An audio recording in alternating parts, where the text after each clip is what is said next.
What is going on, everybody? And in this video, we will be taking a look at the creators YasidDesign X American Petrol, which I have a feeling the names of these cars are going to get longer as these DLCs come on, but luckily this thing looks freaking amazing.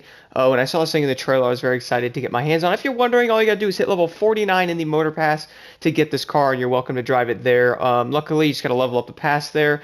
I noticed leveling up the pass is pretty easy. Doing the dailies, you'll get 1 level per day, and then you'll get about 8 levels or so per week, depending if you do all the weekly challenges. Some of them you have to be in a crew, but normally a lot of you just gotta get like a different time or something like that in some of the time trials or like races or something like that. They're normally pretty easy and just take a little time to complete. Anyway, let's see if this thing has any customization. So for the customization of this vehicle, it is pretty similar to the other cars you get in passes or like summits and stuff like that. So the colors are gonna be whatever you guys want to put on there, that like the colors of Ubisoft and all that. Pretty much whatever you guys really feel like putting on there. I'm not going to put any of these colors on there, mainly because I kind of like how that regular color looks on the car. I think that looks very, very nice on there. You can also change the livery or remove the one that's currently on there. You could put one that someone has made. Sure, people have made some pretty awesome ones to put on this car there. And then besides that, you can also do the visual part, which is kind of surprising. You can change the rims on this vehicle. Every rim that's pretty much in this game that you can put on the other vehicles, you can also put on this car as well. Some of the rims might look pretty cool, but I'm probably going to leave them stock, not going to change them. You can also change the caliper colors as well if you would like. So I'm going to put this on, actually make that like a darker red color kind of to match the car there a little bit. I think that would look pretty nice. And then besides that, that is pretty much it. You can also do the vanity items. This is for what you guys own though. So I'm going to put some crazy off-road tires on there. Whatever tires you guys really feel like putting on there.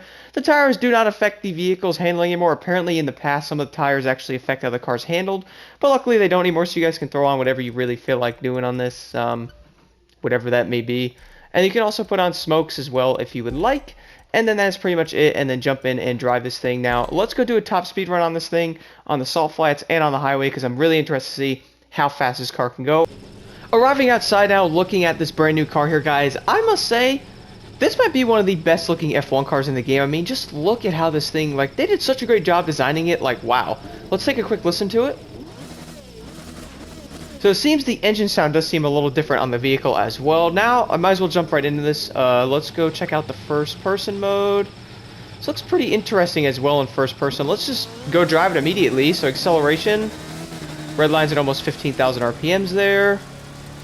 Acceleration's pretty nice. Most of the F1 cars have a very nice acceleration, I'd say. Has 8 gears. Most of the cars also have 8 gears. So hitting the Nitro Chemist now, let's see what this thing does for a top speed.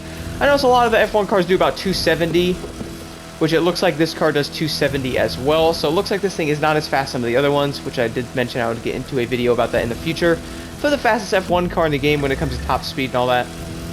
This car looks like it did about 274 miles an hour there on the salt flats. Might as well take it on the highway and see if it's a little different there. And then let's take it in a race. If you were basing these cars on top speed, I notice a lot of these vehicles don't really matter on top speed if you're doing salams or like races, stuff like that, because you're really not going to hit a top speed on any of them unless you're doing the US Speed Tour races, which those obviously could be something a little different. You might need to have more of a top speed on those, but this thing gets right up to speed very quickly here. Let's go in first person. I love the sound of this car. It sounds so awesome. So handling on the F1 cars are obviously going to be very, very amazing. Sometimes on the road they might be a little weird because the road's obviously uneven. Sometimes sidewalks or little bumps send these cars somewhere they should not be. So overall, speed is pretty good on it. I'd have to say it looks like it's pretty on par with a lot of the other F1 cars, around 270 there. Acceleration's very, very nice so far. Handling is amazing. I'll show my build at the end of the video for this car as well. Definitely check that out. Pretty awesome how this car is free, by the way. This might be the coolest car in the Motopass, honestly. Very, very nice. Very, very nice. Anyway, let's go take it into a race right now. I think we already know how fast this car can actually go. Let's see how it performs on a track. I figured I would jump into a bit of a longer race here to drive this thing a little bit to really test it out here, because we all know a lot of people are wondering how these cars are going to do on these races. And well, the F1 class is definitely pretty, I'd have to say, competitive for the most part. These cars are very, very used. A lot of races, a lot of summits have races for them. They seem to pop up in skills now a lot, and I've been running these a lot in the skills, and they seem to do a great job. So how's the car doing overall right now? Well, the grip on this thing is very, very nice. I know some people are actually saying you want to lower the grip a little bit on these, which I could definitely see that being a thing. Sometimes these cars actually grip a little bit too much, and I could definitely see that being a bit of a problem. But this car doesn't seem to be too bad, luckily, and it seems to be doing just fine with turning and all that.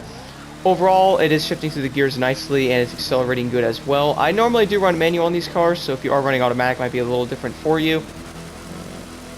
If you are wondering as well, I notice a lot of the cars are normally you know, accelerate pretty fast. All the F1 cars seem to be pretty similar for the most part in speed. I know some shift a little faster, have bigger RPMs, like that one proto car. That thing has like almost 17,000 RPMs, I think, something like that. So that thing has a very long gear ratio there. Hilariously enough, has basically the same speed as a lot of these. Although sometimes the top speed on some of the other ones might be a little bit better, depending on what you're doing. Like if you're racing on a track like this, for example, top speed of 290 is probably not going to do much for you unless you're like going on this straightaway here. Let's see if I can hit the max speed here. So I managed to hit 270 there, but if you're going any faster, you probably would have crashed there. Went around that turn very, very nicely. Go around this turn here. So the car catches itself nicely, doesn't lose itself sometimes like the other cars. Let's go in first person. I gotta admit, first person, this car is pretty interesting looking. It definitely looks like one of those like skinny drag cars almost. I kind of like it though. It's kind of cool. Handling is very, very nice in this car. I might have to test this car out on some of the salams and all that to see how it does on those, because currently all I really do is I am running the Mark X on a lot of those, mainly because that car is amazing for salams, at least for me anyway. Lowering the grip on some of these cars might help a little bit because I think they grip a little too much to do some of those and or some races. I know a lot of people might not even actually be adjusting these, which I've actually been driving a lot of the F1 cars when I first started the game. I didn't actually start adjusting their handling until way later on. It was like I was over level 800, I believe, when I started actually adjusting them. I left a lot of them just normal, and I would drive them like that, and that was pretty much it. And I really never had any issues with racing. I had a great time racing them, but I could definitely see having them in, you know, better settings do help. And we're not running into walls also helps tremendously a little bit as well. Also, you guys will be noticing when driving this thing, you'll notice the engine sounds a little different compared to the other cars, which is something I normally look for. Some of the cars kind of sound exactly the same, which is totally fine. F1 cars, obviously, a lot of them probably are that V6. This one looks like it is indeed a V12, which is pretty awesome. So this one is going to sound a little bit different, and you could definitely tell that in that. So at least they put the different engine sound in there for this vehicle. I do like it. It looks very, very nice. I'm kind of surprised how well they did with the design of this car. It looks great. I believe the last F1 car we had was the one that was in the recent Motopass. That car is actually very, very good. I'm kind of surprised that car's actually taken over a lot of the salams for a while, and even some of the escapes. And I noticed it was also taking over a lot of the races in pretty much all the F1 class, for that matter.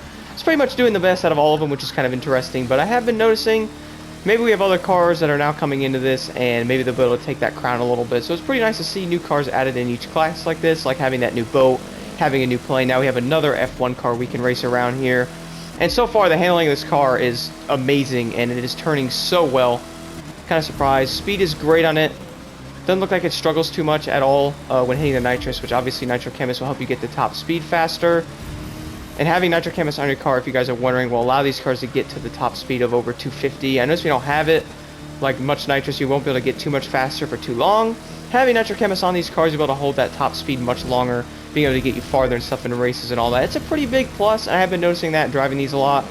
Having nitrous definitely helps tremendously on these cars. Just at 270 again there. Anyway, guys, this car is awesome. If you haven't gotten it already, definitely try to hit level 49 and get yourself this vehicle. It is free for everybody. You just got to hit that level and do the weekly challenges and all that helps tremendously. Anyway, here are my settings, and thank you all so much for watching the video.